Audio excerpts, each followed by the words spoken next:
there's one thing that I hate more than ugly ass horror movies, and this one thing is ugly ass horror comedy movies.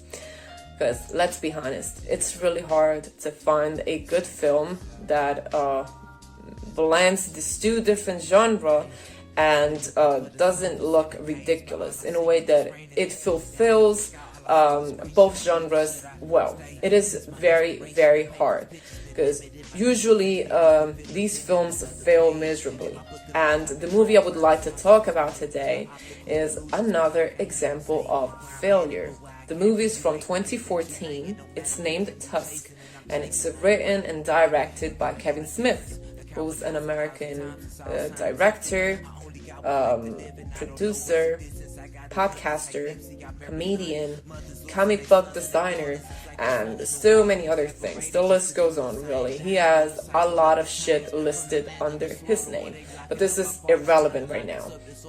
So, there's a couple of things that made me watch this movie.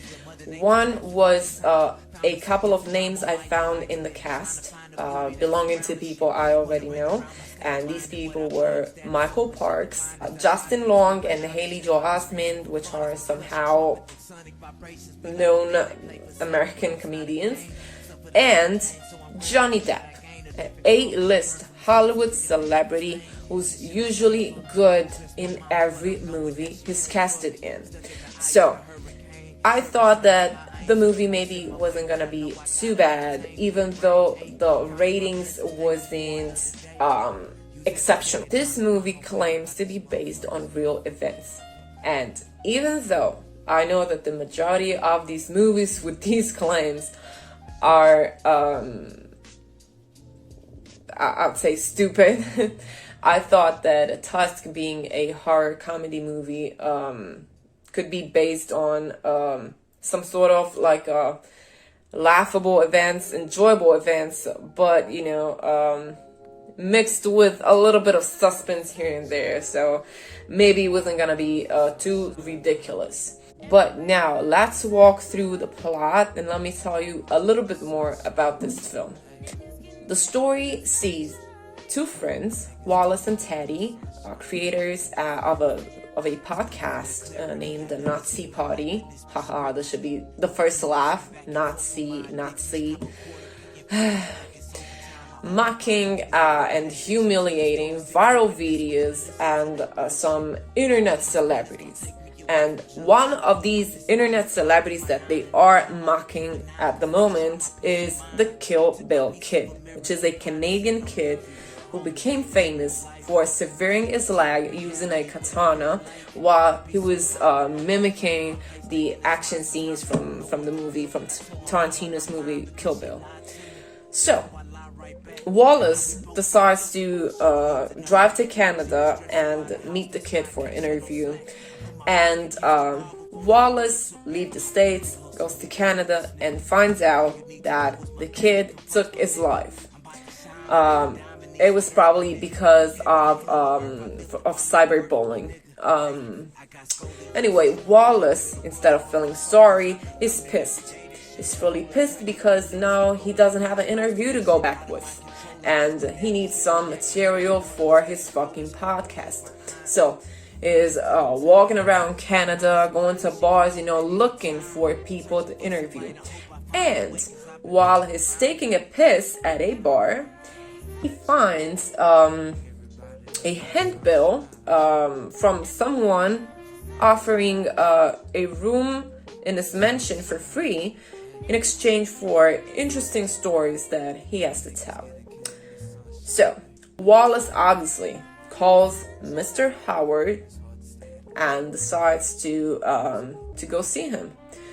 So he gets to the mansion and he meets Mr. Howard, which is a retired seaman now living in a wheelchair. While the two are having dinner, Mr. Howard is telling Wallace about the day he met Mr. Tusk, a walrus who rescued him after a shipwreck. And during the conversation, we see Wallace at a point, getting sleepy, and he passes out. He passes out and wakes up the next morning finding now himself strapped in a wheelchair and with one leg amputated. So at this point, he finds out that Mr. Howard not only is capable of walking around, but also that he has a gruesome plan for Wallace, and is customizing a walrus costume that he's planning to fit Wallace in. And at this point, Wallace is left behind by himself, and he hears his cell phone ringing, and he doesn't have the time to answer the phone call. And the person calling was the girlfriend. So now it's been around 24 hours. It disappeared, and she and Teddy are getting a little bit worried. So he reaches the phone. He tries to call her back, and she doesn't answer the phone. And you know why she doesn't answer the phone? She doesn't because right before going to bed with Teddy, she plugs her phone in the bathroom and she silences the phone, and Teddy will do the same. And I'm like, bro, are you fucking stupid? Your boyfriend, friend, whatever, he's lost somewhere in fucking Canada. Y'all have no news from this dude. You know, he's gone missing, and y'all silence the phone. Oh my god. Yo, people would do the most for fuck. I get it. But I just said she doesn't answer the phone because she doesn't hear the phone, not vibrating, no nothing. That shit is totally silenced. And instead of hanging up and calling the cops, Wallace decides to leave a fucking 5-minute long voicemail. And while it's doing so, Howard finds him, and I think he hit him in the head or some shit. I don't know, whatever. But Wallace now wakes up, and he finds out that Mr. Howard is making a walrus costume using human skin, and that he already used the bones from the leg he cut off to make a couple of tusks. What Mr. Howard didn't tell Wallace is that that night that Mr. Tusk saved him, he killed him and ate his meat because, we're talking about a shipwreck, and there was nothing around. He was starving, and he had to kill his best friend pretty much to get something, to put something in his stomach. So now, feeling sad and sorry about his companion, he's trying to turn human beings into fucking walruses, and try to rebuild that friendship. So that's what he does. So he complete the costume, he put Wallace in it, and then he locks him in a room where Howard conditions Wallace to think and act as a walrus. So he's forced to eat fish. You gotta watch documentaries about walruses. Oh my god, it was stupid. And also, I didn't appreciate the lack of creativity from Kevin Smith, because when it comes, I'm talking about the horror part of this movie, and when it comes to that, I felt like he took advantage of a couple of films, which are The Human Centipede and The Silence of the Lamb, to put up the idea of making a costume with human skin, and also conditioning a human being into thinking and acting as a different animal. So I was like, I'm just watching a movie that's already redoing something that was already done in one film was great, I think, Silence of the Lamb. The other one not so great, but it was disgusting. So he was trying to take advantage of, you know, both pictures to create something different, which really wasn't different. Anyway, so at this point, Teddy and Wallace's girlfriend are getting, you know, very worried, and they try to contact the police, but the police is not being very helpful right now. But they go to Canada, and they hear about this private investigator named Lapointe, who's already investigating about this this dude called the First Wife, which is a serial murderer who's been kidnapping and killing people for years already. And even though they could never find Mr. Howard, they found pieces of bodies belonging to humans trapped into what seemed to be a walrus costume. So the two gets even more worried, and they finally start the investigation with the help of the detective Lapointe, which is Johnny Depp in the movie. And at this point, seeing Johnny Depp acting like shit was so disappointing. I mean, it was so disappointing, I cannot even describe it. But anyway, let's move on. So,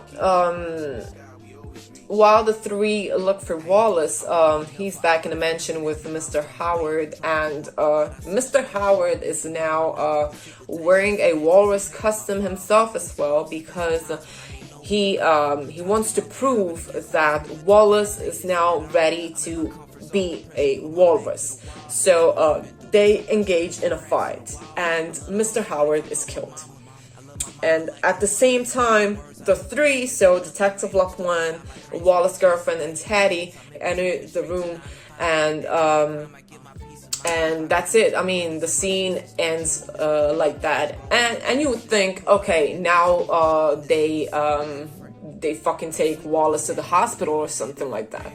And no, Wallace is not taken to a hospital to get medical attention, but he's taken to a sanctuary, and he's kept over there like an animal. Like, how dare you? And the two, they keep fucking each other, and they go visit him once a year.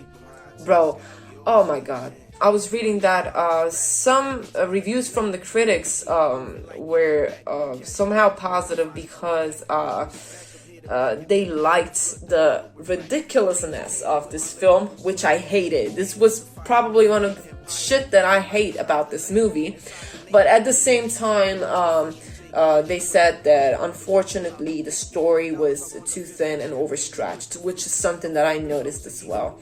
And other people like me felt very upset about the movie. Upset because, I mean, it was gross, but it wasn't as gross as Hostel, for example. But it was gross, and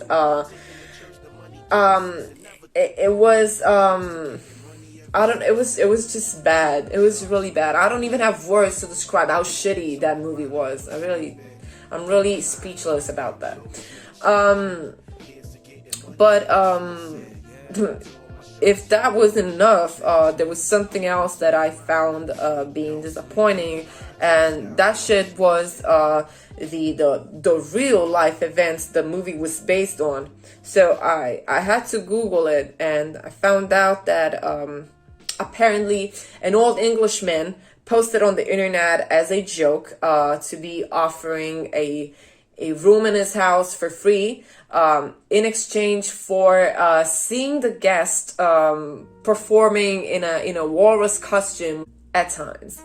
And yeah, so pretty much he took this facts and turned that shit into this stupid ass movie. Would I recommend this movie for you to watch? No. No, maybe some of you already seen the movie, but if y'all haven't, just don't watch it. It's a waste of time, and it's not even funny. Maybe if it was funny, if it was a shitty ass horror movie but funny, I'll be like, do it for the laughs. But It's not funny either. So yeah, it's just a waste of time at the end of the day. But that's it today for Here's What I Think. And I'll see you again with another episode. Thank you again for watching, and ciao!